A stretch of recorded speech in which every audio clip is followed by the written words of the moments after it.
Welcome to day 1127 of our video diary. Today, we'll be eating the gumdrops that we've been collecting over the years. That's right. And personally, I'm gonna start with my favorite color. Wait, Ruby, let me look at the camera. Ruby, you forgot to remove the lens cap this time. How can I trust you to be my camera gem when you mess up simple things like this? I don't know what a lens cap is, but I'm sorry. Ruby, a lens cap is this circle thing in front of the camera you have to remove before recording. Oh, my bubble blower, I'm gonna eat this green gumdrop. I've fallen on the ground and I'm pretty sure it's okay. Go. Hey, Ruby, I hate to be too inquisitive, but if you don't know what a lens cap is there a chance you've been recording all these video diaries with the lens cap still on? Maybe? I mean, I don't know. The world is a pretty strange place, and anything can happen. So that's why nobody has been watching our diary. It's just been a black screen all this time. Oh, my Trey, all these years of documenting reduced to shavings! This is terrible. I don't feel bad. Bubble, how can you not feel bad? 3 years of our work has just vanished in an instant. Well, I'm so used to my entire life disappearing in an instant that it doesn't really affect me anymore.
Fries, what the corkboard are you doing? Isn't it pretty clear, Pin? I figured it out yourself.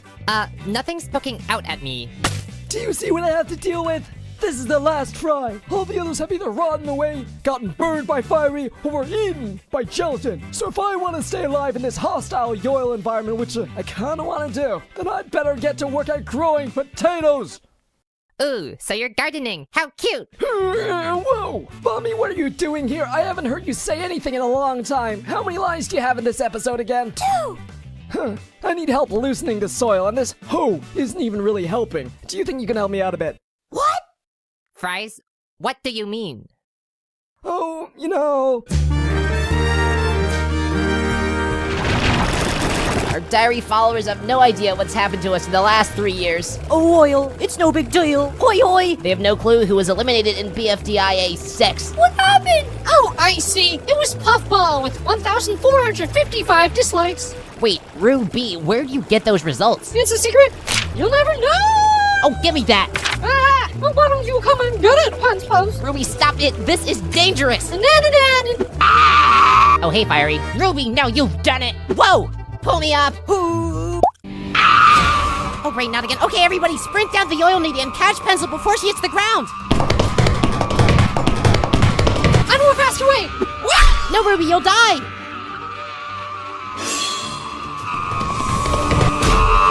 You're safe and sound with me, Pencil, but don't act so rowdy anymore. Seriously, it was all Ruby's fault.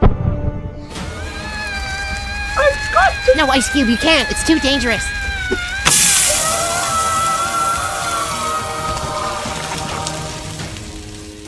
Wow, that was selfless. Well, now we gotta recover Bubble and Ice Cube from the hand-powered recovery center. Don't forget Ruby. Wait, how did whatever, it figures. Sorry for annoying you earlier, Fries, but I must say, I'm glad you're growing potatoes. I've missed their taste ever since we moved to Yoyoland, since they don't grow here. Hold up, I thought potatoes couldn't grow here. Too little sun or something. I was thinking the same thing, but tennis ball. Oh, tennis ball. He developed this new strain called grow potatoes that can still grow with slightly less sun. He warns me there might be side effects, but at this point I'm desperate, so whatever. Ooh, grow potatoes? Sounds delicious. Oh, listen. Listen, I don't know what your point is, but these grotatoes, they are not for eating, they're for me. Sorry, why is making friends so hard? Hey guys! Whoa, Pin! You lost your color too? Just like me. What are you talking about, Nickel? You've always been gray. Anyway, Golf Ball told me she could extract the red pigment from my body and reshape it into my new limbs, since they have the same chemical structure. Isn't Golf Ball the best? She always knows how to solve everything. I don't know how to solve like anything, so I'm glad we're finally going to be able to learn from other scientific endeavors.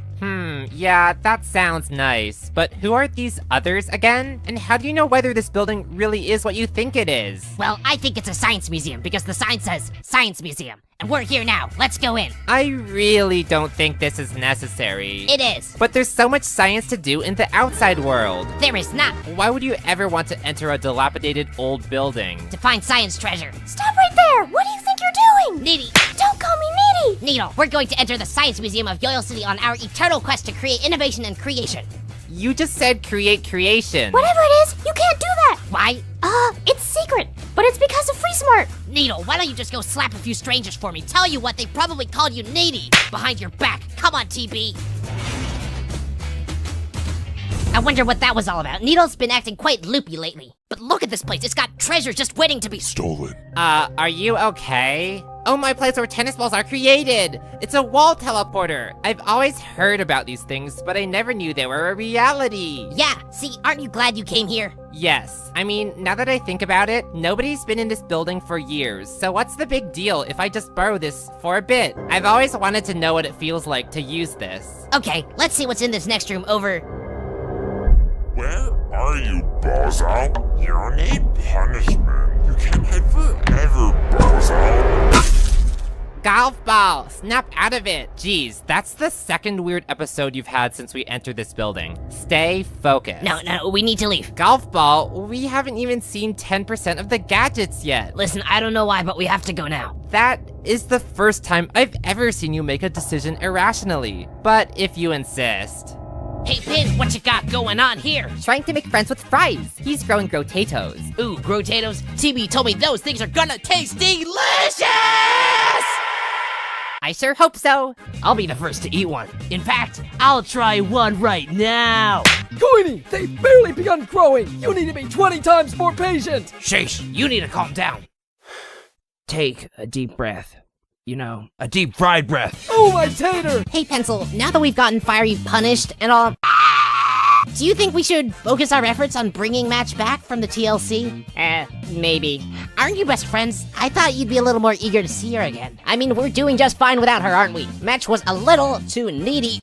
Anyway. Really? You never told me Match was needy before. Oh yeah, Match was over the top, crazy, make you question your faith in pencilanity, needy. But that's in the past. Let's just recover Bubble, Ruby, and Ice Cube now.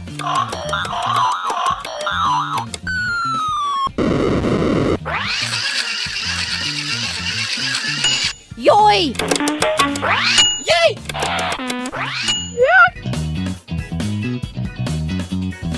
So, Pin, it's been about 6 months. How do your new limbs feel? Still a little tingly, but getting better. Hey, coin creature, guess what I got? It's a wall teleporter. Wow, that is so cool! My absolute favorite thing in the whole world! Also, what's a wall teleporter? Well, according to the instructions on the back, it can teleport anybody through a wall of up to 6 inches in width, but it can only teleport one person at a time. Pretty amazing technology if you ask me. Hey, the tiny loser chambers walls are 5 inches thick. Now that is one lucky coincidence. We can finally free my boys, SB, Pen, and Blocky, and we can also free Eraser too. Oh, that's a good idea. But the tiny loser chamber is also inside the locker of losers, which adds another 5 inches of metal wall. Actually, on the second page of instructions, there's Ultra Power Mode, which allows you to teleport through walls of up to 12 inches, but it'll take several weeks to charge up for such an extreme energy usage. Well, that's not too bad. Those 40 or so guys have been waiting to be freed for 3 to 4 years. A few extra weeks can't hurt them. Oh yeah, you're right. Guys, let's head over to the LOL now. Fries, do you want to come with us? It'll be fun. It's fine, I'm pretty busy right now. These grotatoes need to end up perfect.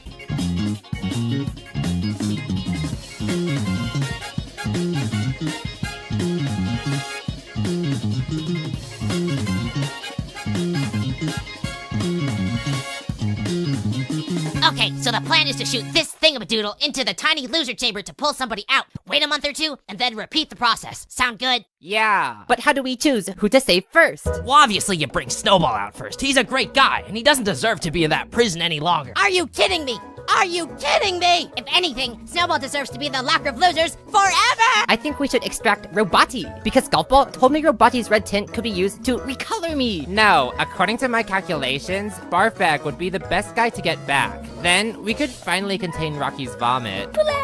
Do you have trouble deciding who to save from the tiny loser chamber? If so, then let the viewers vote. That's right. If you're watching this video, then leave a comment saying who you want to come back. The person with the most votes gets to come back into the show. Hey, viewers, since I am an IDFB tips and tricks guidebook, I might as well put in my 2 cents. Put me down. If you want to recommend a character or discuss anything about this episode, go to the links in the description. This season, there's gonna be so many opportunities for recommended characters to actually join the show. Like me! Yes, Ruby, like you. So go check it out!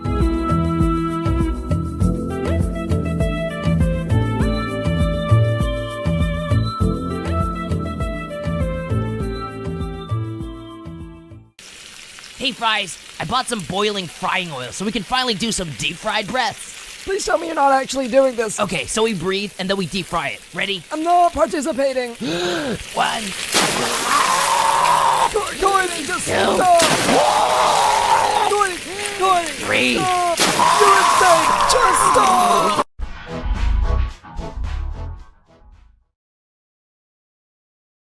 Ladies and gentlemen, the moment you've been waiting for, the best Battle for Dream Island song ever!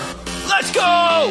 This is the Battle for Dream Island song, Battle for Dream Island, the Battle for Dream Island song, Battle for the... We got Blocky and Bubble and Pin, Leafy and Fiery are more than friends, Rocky and Snowball and the rest, like Needle and Matchup, perfect 10, yeah. We got Flower and Woody and Spongy too, Coiny and Announcer just for the coop. Come on, who do you think is gonna win? And listen to the song again and again, This is the Battle for Dream Island song, Battle for Dream Island, the Battle for Dream Island song, Battle for the... This is the Battle for Dream Island song, Battle for Dream Island, the Battle for Dream Island song, Battle for the... Go Blocky, go Blocky, go Blocky, go Blocky, go Bubble, go Bubble, go Bubble, go Bubble, go Leafy, go Leafy, go Leafy, go Leafy, go Fiery, go crazy, ah! This is the Battle for Dream Island song, Battle for Dream Island, the Battle for Dream Island song, Battle for the... This is the Battle for Dream Island song, Battle for Dream Island, the Battle for Dream Island song, Battle for the... This is not the summit to Yoyle Mountain. See this flag? Yes, I see much more of it than you do. Listen up, fiery speaker box. You waited until the last possible moment to move the finish line from Yoyle Mountain to a place none of us knew existed. Cut the nonsense and get this in your brain if you even have one. To us as contestants, that's not acceptable because we've already put in the work of getting here, trusting you told us everything we needed to know going into the challenge. Fiery speaker box. You lying scumbag weasel. What you just did is incredibly deceptive, and the only reasonable reaction to being treated this way is one of shock, disbelief, and unbridled rage. Something I'm sure all of us are feeling right now. Listen carefully. Fiery speaker box. The challenge was supposed to be simple. Get to the summit of Yoyle Mountain. When we agreed to your game, that's what we were agreeing to. We thought we knew what we would be giving up and what we would be getting. A few days of travel in return for safety in the game. We climbed. We gave up our time. We watched the sky loop through entire days and nights while our legs kept moving ceaselessly. I must add, as they began to ache more and more. You putrid miscreant, you had to have known that there were ups and downs throughout the journey. Moments when we could only wonder, how much farther can I push? How much longer till the journey is done? And you waited till the moment our lungs finally stopped burning to announce a change that you could have told us from the beginning. Rules matter, fiery speaker box. A host runs a contest on clarity. Clarity keeps the rules real. Clarity keeps the struggle meaningful. And when you don't have clarity, Everything crashes down, and all you really have is a pointless guessing game that wastes our time and leaves us wondering what your careless whims decide next. Fiery speaker box.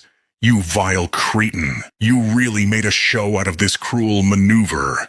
You were nowhere to be seen until Tennis Ball had to ask where on earth you were. Meanwhile, we have been living inside your contest. We dragged ourselves through Yoil Land, through every unimaginable setback, through glue and monsters, panic and problem solving, all because your finish line meant something. Can I tell you what this lie we lived was like? Pencil got stuck. There were times we had to make excruciating decisions just to keep moving forward. And we did all of that under pressure, with other teams closing in, where every second counts. Then we finally reach a flag that says Summit, a flag you knew existed, a flag you allowed us to trust. For one short breath, we celebrate, and you take that breath away with this bombshell you treat like a punchline. Now let's talk about the way you said it. Yes, I see it, and I see much more of it than you do. The gall to say that with such superiority, such ostentation, while we were the ones who put in the hard work. It was a choice. You could have just said the finish line is up there. You could have given us a map from the start. You could have respected the meaning of the word summit enough to not make it a complete prank. But no, you chose a path that none of us will ever forgive. That's where the anger comes from. Fiery speaker box. It's the feeling of being strung along instead of guided. It comes from wondering how much knowledge you hid from us, and what you're still hiding. Most of all, it comes from realizing you saved your inaction, so you could savor our reaction. You enjoyed that scream, you misanthropic malefactor. You enjoyed it as our stomachs dropped, and our cortisol spiked. Fiery speaker box. We know you didn't come here to help. You came here for your sick kicks. Do you know what we gave up to get here? The freeze juice thrown, enemies thwarted, risks taken. We made ruthless decisions because your game demanded ruthlessness. And after all that, you snatched the finish line away with your voice and a laugh. That laugh won't be forgotten, fiery speaker box. Ha ha. As if our time is just comic material for you. As if the difference between winning and losing is just some sick joke. And hear this, FSB. When you call this tower much more of it, what Philistines do you make us out to be? We have eyes, you know. We can see how far that pole goes. You're talking about a tower that extends until the world turns to space. An obstacle course that by itself is a challenge and a half. Fiery speaker box. That's a literal second contest you piled on top of us, with no warning whatsoever. But that deceptive act isn't even the half of it. Words carry weight. When we say summit, that means one thing only: the peak of a mountain. It doesn't take a geologist to know a building is not that. A tower bolted to a mountain? That's something else entirely, fiery speaker box. You played fast and loose with those concepts. Yet you acted offended that we believed what you said. We can climb your tower. We will climb your tower. That part is easy to promise, since we've already proven we keep moving, even when the world makes no sense. Fiery speaker box. The part you should worry about is what happens after this. What tides befall us next? Listen. In a contest, trust is currency. Your rules spend it. Your announcements spend it. And your ha-has, they burn it fast. Once that trust runs thin, every future instruction turns to static. Every finish line becomes just a rumor. Every I am here lands like background noise, and not authority. So hear me clearly, fiery speaker box. Be honest. Give us the full truth before you ask us to pay with our time. Earn the scream. Earn the celebration, and earn the word summit, because without that trust, your currency as a host becomes null and void. You want to know what your cruel stunt teaches us? It teaches us that you're not a host at all. You're an opportunist. You saw our effort, our drive, and to you that was a resource to extract, because we had what you don't. Mine at night or at day, it sends the same message. You saw our exhaustion, and to you that was another prop, an asset in the background of a play that was all about you. And that's the part that makes me sick. Fiery speaker box, not the tower, not even the distance. Where you disgust me most is the arrogance. The idea that you can appear after days of struggle and talk down to us like we're the foolish ones who misread the sign. You didn't correct us. You didn't clarify. You ambushed us with information you hid, and then chuckled like you were proud of your own cruelty. Do you know what a competent host would have done? A competent host would have told us, the summit is just the first half. You also have to climb the tower. A competent host would have placed the terms where they belong, at the start, where contestants can actually make an informed choice. Who knows? They might have even agreed to it, but you didn't. It would have taken a few seconds to inform us, yet you couldn't even muster that. Instead, you disappeared. You left us to improvise a journey you designed to grind people down. You left us to claw over whatever the world threw at us, and the only reason we survived is because we refused to give up. You want to take credit for that resilience? Don't you dare. We survived despite you. Fiery speaker box, you are no host at all. You are not neutral. You are not merely the announcer. You are an active participant in our suffering. And if you keep proving that you can't be trusted with power, then you shouldn't be surprised when people start treating you like the obstacle you are. So once again, here's what happens next. We climb the tower. We do your obstacle course. We jump through your petty little hoops. We'll do it because we're stubborn, because we are capable, because we've already committed far too much to stop. But the meaning of it, the faith in the game, that's gone. And don't you misunderstand me, Fiery Speaker Box. I'm not threatening you. This is a diagnosis. For the sake of the team, for my own sense of right and wrong, I'm doing what I have to, and describing the condition you've put this contest in. You're free to talk. Announce whatever vapid rules you decide next. But from this moment forth, we will hear it differently. We will weigh each and every word because we can only assume every sign you've planted points somewhere you forgot to mention. Fiery Speaker Box, hear me now. If you insist on running things this way, if you keep treating the rules like a privilege instead of a right, then don't be shocked when the contestants stop playing along with the performance. Don't be shocked when your announcements shrink into the void of the cosmos with reckless abandon, because a host who burns trust runs bankrupt eventually. And when you run out of currency, Fiery Speaker Box, all you have left is noise. That's what happens. Your futile words devolve to static, and we stop listening. Good luck hosting that. Also, Oh my word!